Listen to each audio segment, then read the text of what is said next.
Hello, ladies and gentlemen, and welcome back to another exciting week of Online World Civilizations 2. As you can see here in this title, we're going to be wrapping up our post-Cold War study by looking at Asia and the Middle East. Now, just to be very clear about this is going to be our only topic for this week, since this is the week after Thanksgiving when you should be viewing this, and we're getting pretty close to the final. So this is topic 1, but it is also for the only topic for this week, so don't say I never gave you anything. But in the meantime, let's of course jump into the key terms for today. We're going to look at Deng Xiaoping, I'm not going to try to pronounce his name, in China. We're going to look at the June struggle of Korea. We'll look at the Doi Moi, the Israel-Palestine conflict, and we'll end with a fairly recent event, which is the recognition of the capital of Israel. Now, I also, of course, want to make sure you're aware of important upcoming dates before we really jump into this. You will have a content quiz due December the 4th at 5 p.m., with your last one being due on December the 16th, also at 5 p.m. Your final essay will, of course, be due on December the 15th at 5 p.m. Please make sure, if you haven't done so already, that that one is pretty close to being started upon at least, and make sure you get it completed promptly. As you may have noticed, there really isn't much of a window for you to get it turned in after the due date, even if I do decide to allow it on most cases. Now, I've been pretty brief with the description of these because I think we're all mostly clear on how assignments are posted and how they're turned in at this point. But as always, please feel free to run any questions by me in email or in office hours whenever you get a chance if you have any important questions. Still more than willing to help out however I can. In the meantime, let's go ahead and jump into what Asia has been going through since the end of the Cold War. Like Latin America, Asia has seen a couple of important trends that have influenced how they are today. These two are democratization and market economy reforms. Now, are these positive reforms?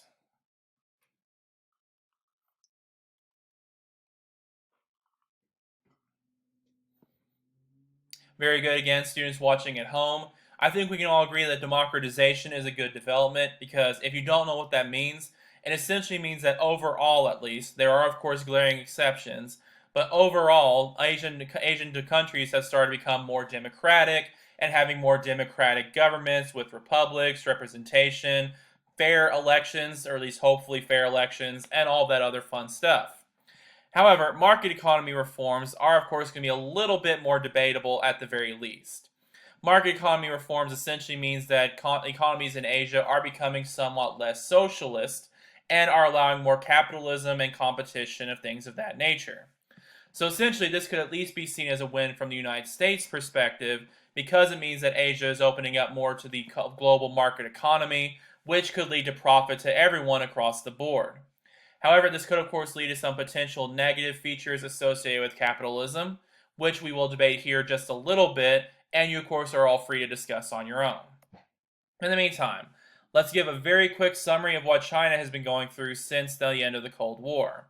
In 1976, Mao Zedong did die, which led to a power struggle between the so-called Gang of Four, which was Mao's widow and 3 leading advisors who supported him in the Cultural Revolution.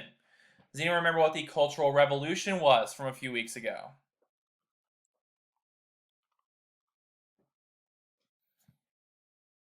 Very good once again, students watching at home. The Cultural Revolution was, of course, when China attempted to essentially eradicate its past pre-communist revolution. Art was destroyed, professors were arrested and killed, all sorts of horrible things like that. By 1980, Deng Xiaoping, I probably butchered that pronunciation, I apologize, essentially did assume leadership of the People's Republic of China. A couple things he did. He condemned the Cultural Revolution, so stopped essentially the erasure of the Chinese past. He proposed economic reforms and openness. He decollectivized the countryside, which, by the way, does anyone know what that means?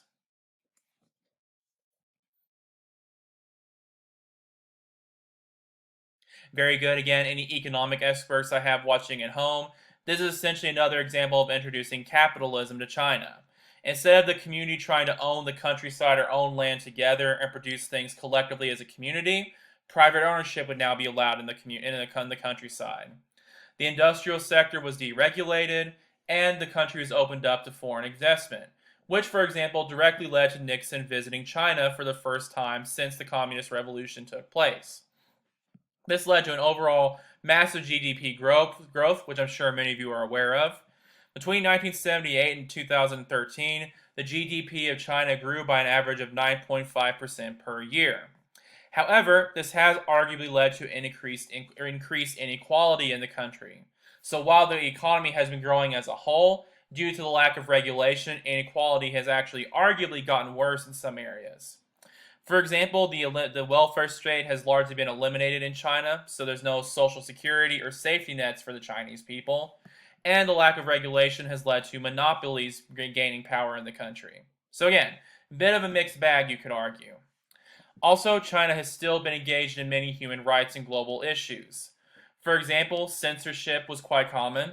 Television, print media, radio, film, theater, text messaging, instant messaging, video games, literature, and the internet are all rated as not free by Freedom House, which is an organization which monitors free speech and global and human rights across the world. China did also, of course, support the one child policy between 1975 and 2015 officially, and has still engaged in political suppression, such as in Tiananmen Square in 1989. Also, I'm not going to try to pronounce this either, did eventually remove term limits, roll back some of the economic reforms, and increase government control in more recent years in China.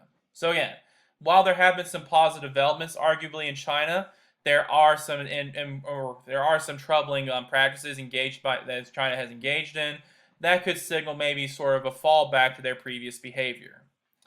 But in the meantime, let's go ahead and give a brief summary of Korea as well. Some historians consider modern Korean history to have begun with the end of the June struggle, which lasted from June the 10th to June the 29th in 1989.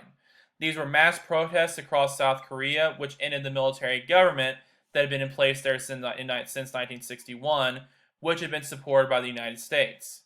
This protest essentially began when the Catholic Priests Association for Justice uncovered the torture and death of a Seoul University student, which, as you might imagine, led to a very violent and brutal protest and government pushback. Ever since, according to the EIU Democracy Index and World Press Freedom Index, South Korea has the most advanced democracy and freest press in all of Asia. This has helped to lead to one of my favorite aspects of Korea, which is the so-called Korean Wave. This is South Korean influence on global pop culture, which I do want to talk about for a second because it can show off how pretentious I am. Perhaps more negatively as far as I'm concerned, but I'm sure some of you are into it. This has also led to Korean music becoming more popular internationally, with, of course, K-pop being a very popular genre in the United States today, or also some of you may remember the internet sensation Gangnam Style of 2012. Korea has also become very involved in international TV, with, for example, The Legend becoming a very popular TV show, which actually led to the lead star receiving 250 million in Korean currency per episode. So very profitable entertainment industry. Finally, South Korea has become very popular in international movies. For example, Old Boy, I can't pronounce this one, and I Saw the Devil, becoming very popular movies internationally, along with the infamous zombie movie Train to Busan, and this year's Best Picture winner, Parasite. So again, which by the way, Parasite in particular is a fantastic movie. So again, South Korea has actually flourished when it comes to pop culture and influenced the world as a whole. North Korea has, of course, had a much more negative reputation, with nuclear weapons testing and research on hydrogen bombs continuing potentially to the present day. And in a 2014 UN inquiry, it was declared that the human rights violations were so bad in the country that the gravity, scale, and nature of these violations reveal a state that does not have any parallel in the contemporary world. So again, very different experiences in South Korea and North Korea. Now, to largely wrap up Asia, we'll look at Vietnam. Re-education and anti-capitalist sentiment eventually led to a collapse of the Vietnamese economy by the 1980s. Does anyone remember some of the things that went on in this re-education anti-capitalist sentiment we talked about a little bit previously when we discussed Vietnam?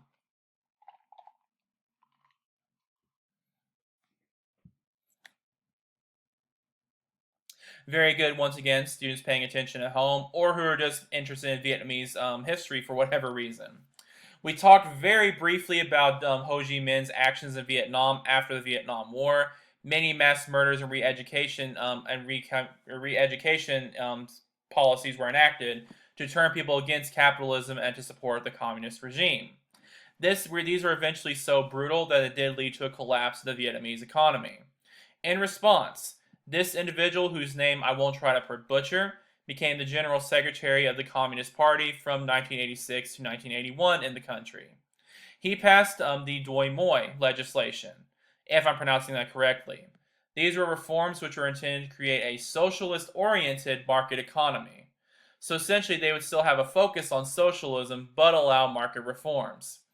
For example, they would end the promotion of economic collectives, allow the private ownership of farming land, and in 1990 passed a law to establish private businesses.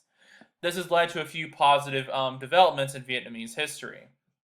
For example, in 1994, there was an agreement with the U.S. to help identify the fate of prisoners of war and MIAs in the Vietnam War. In 2007, Vietnam joined the World Trade Organization, and in 2015, Vietnam joined the Trans-Pacific Partnership. So essentially, overall, Vietnam has become much more capitalistic and is essentially an equal partner in the world economy at this point. With that out of the way, we'll go ahead and jump into the Middle East, which, as you may imagine, has had an even more violent, arguably, and controversial history since the end of the Cold War. This history seemed to be off to a good start with the Camp David Accords of 1978.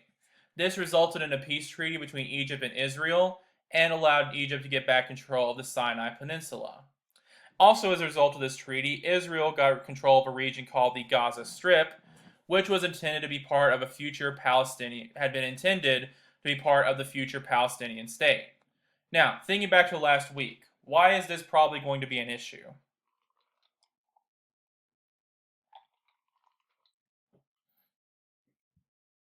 Very good, those of you who paid attention last week. Remember, many of these terrorist groups that have sprung up since the Cold War have been religious terrorist organizations, and most of the Islamic ones are primarily concerned with ending what they see as Israeli domination in the Gaza Strip and other portions of the Arabic world. So essentially, giving Israel control of the Gaza Strip has led to many of the confrontations between Israel and the Arabic world that have lasted to the present day.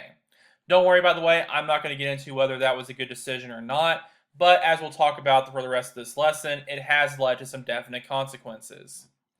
Also, things continue to seem to improve with the Treaty of Peace between the State of Israel and the Hashemite Kingdom of Jordan in 1994. This established peace between Israel and Jordan.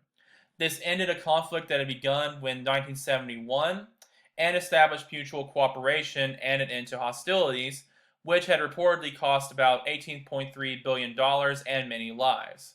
It also established a fixed Jordan-Israeli border. So within a relatively short time, this was the second Arabic country that had now established peace with Israel, which again seemed to suggest that Israel and the Arabic world might finally start getting along. However, crap did very quickly start to hit the fan, despite this. For example, in Operation Opera of June of 1981, Israel attacked and destroyed a nuclear reactor southeast of Baghdad. Now, why would they do something like this, and why is this such a big deal?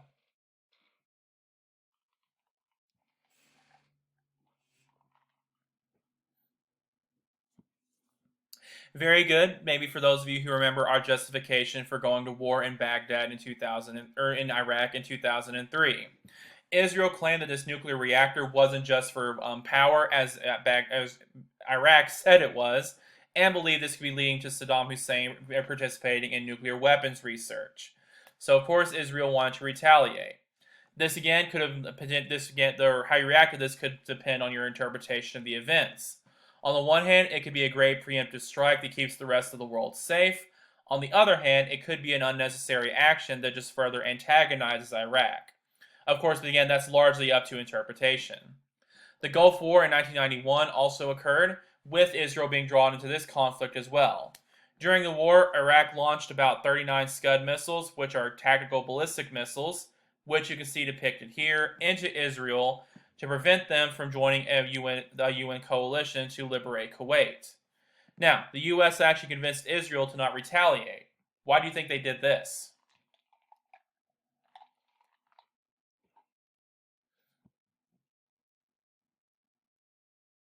Very good again, students watching at home. Some of you probably compared this to the United States actions in the Korean War. Essentially, we didn't want this to spiral into a large global conflict or even just bring in the entire Middle East region. If the United Nations is able to keep this focus on just liberating Kuwait, it could be a smaller conflict. However, if you get Israel trying to retaliate for various attacks on them, that could bring in further countries and potentially risk these peace agreements that have been reached with Israel and other Arabic nations. However, where crap really does hit the fan is, of course, as you might imagine, the relationship between Israel and Palestine, specifically focusing on the West Bank and Gaza, which again, for many years has been under Israeli occupation. Much of this conflict actually goes back to the original recognition of Israel in May 14th of 1948, when the Declaration of the Establishment of the States of Israel was passed by the United Nations. Arabs and Jews have actually been fighting over Palestine since the late 19th century, particularly for one specific religious reason. Can anybody tell me what that might be?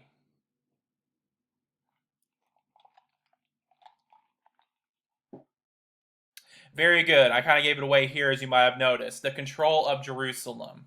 This is a big deal because, as some of you may know who know a little bit more about world religions, Jerusalem is considered to be a holy city by Jews and by Muslims. Gives a very big justification for both sides to claim this city. There's also been fights over Israeli settlements in the West Bank and the Gaza Strip, which Palestinians believe is taking away their territory. There's also been a Palestinian freedom of movement because of alleged restriction in Israeli settlements. There have been allegations of Palestinians being restricted in their movement, having forced curfews, and things of that nature. Also, the Palestinian freedom of return has been hotly debated. Essentially, many Palestinian refugees and descendants want to come and reclaim land and property that they have lost in various wars with Arab and Israeli conflicts. This, as you might imagine, is also a particularly controversial issue because it does sort of raise relevant issues that the United States deals with. How long after a conflict like this should you give back reparations or give back lost property to survivors or their descendants? Again, very controversial issue, which I can't really decide here, of course. I don't get paid that much, but it is an important comparison to issues that the United States is going through. Now, what I'm going to do next is give you a criminally rushed or survey of the major events of this Israeli-Palestinian conflict. This, I think, is one of the more important conflicts in modern world history today. So if you're able, I would encourage all of you to get into this in a little bit more detail, because I don't really have time to do that in a survey course, but I will give you the rundown that I can. As you might imagine, there have been violent attacks and human rights violations, arguably by both sides. For example, there was the Lod Airport massacre in May 30th of 1972, when Palestinians attacked an Israeli airport. Palestinians also engaged in the Munich Olympics massacre in 1972, when the Israeli Olympian team was taken hostage and 11 of them were killed. In 1987, Israel participated in the first Intifada, Palestine engaged in the first Intifada, as it is called. Sorry, give me a break. It's been a busy Thanksgiving week. This is an uprising against Israeli control of Palestinian territories. Civil disobedience occurred first, with violence against boycotts, barricades, and strikes occurring later. During this Intifada, the Israeli army used live ammo, beatings, and mass arrests on civil and violent protesters. As you might imagine, this of course relates very well to recent issues we've gone through with the Black Lives Matter movement. On the one hand, many of us, or perhaps most of us, I'm not going to get into that of course either, don't like the idea of some type of violent protest and violent strikes. However, many people also don't like the idea of the army or police force using violence against all protesters, regardless of their civil or violent actions. So again, I'm not necessarily going to jump into one side or the other either as well, but again, very relatable issue that went on during these conflicts. In 2000, the second Intifada occurred, with more violence. On the Palestinian side, you see a lot of rock throwing, gunfire, and suicide bombings, while on the Israeli side, you see gun, tank, air attacks, and targeted killings. Finally, in 2002, Israel conducted Operation Defensive Shield. This is a response to various suicide bombings that have been going on in the Intifadas and other attacks, where they occupy Palestinian territories, establish curfews and restricted travel, and most controversially, denied access to humanitarian health organizations, human rights activists, and journalists. So again, very controversial issues on both sides. There's also been a continued conflict between Israel and the group Hamas. In June 2006, Hamas militants kidnapped and killed an Israeli soldier in the Gaza Strip. The conflict over the Gaza Strip between Hamas, Israel, and Syria continues today. More recently, Israel conducted Operation Pillar of Cloud, where they attacked the Gaza Strip in 2011, and depending on what reports you listen to, potentially killed 57 to 102 civilians. So again, very brief overview, but I think it does a pretty decent job of showing the violence and lack of human rights that has arguably occurred on both sides. So, this leads us to, again, one of the more modern issues in this conflict, which is the recognition of the Israeli capital. This is only really not even 2 years ago yet, actually, or depending on when you view this. So this is probably within, of course, all of our living memory. On December the 6th, 2017, which actually, by the way, is my birthday, Donald Trump led the United States government in recognizing Jerusalem as the official capital of Israel. This, of course, considering what we've already gone over, is a very controversial decision because it's been one of the main things these groups have been fighting over ever since Israel was established. Most governments have refrained from officially recognizing Jerusalem as anyone's capital in order to prevent a further escalation of conflict. However, Donald Trump led the United States government in jumping the gun and officially recognizing this capital. Interestingly, this decision was condemned by 14 out of the 15 members of the UN Security Council. This included Britain, Italy, France, and Japan. Now, why would they condemn this decision?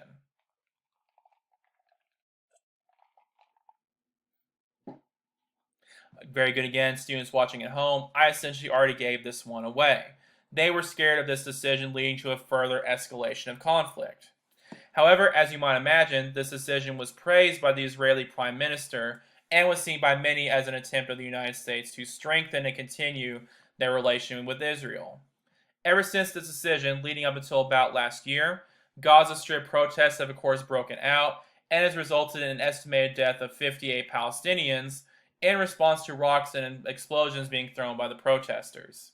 And in more recent years, Hamas has also officially called for a new intifada. So, this leads to a very interesting question. Did Donald Trump and the United States government make the right decision in recognizing Jerusalem as the Israeli capital? Be, of course, prepared to discuss why or why not. This will come up in future assignments. But in the meantime, that's all I have for you this week. Just remember these upcoming dates, and as always, let me know if you have any questions. Have a great rest of your week.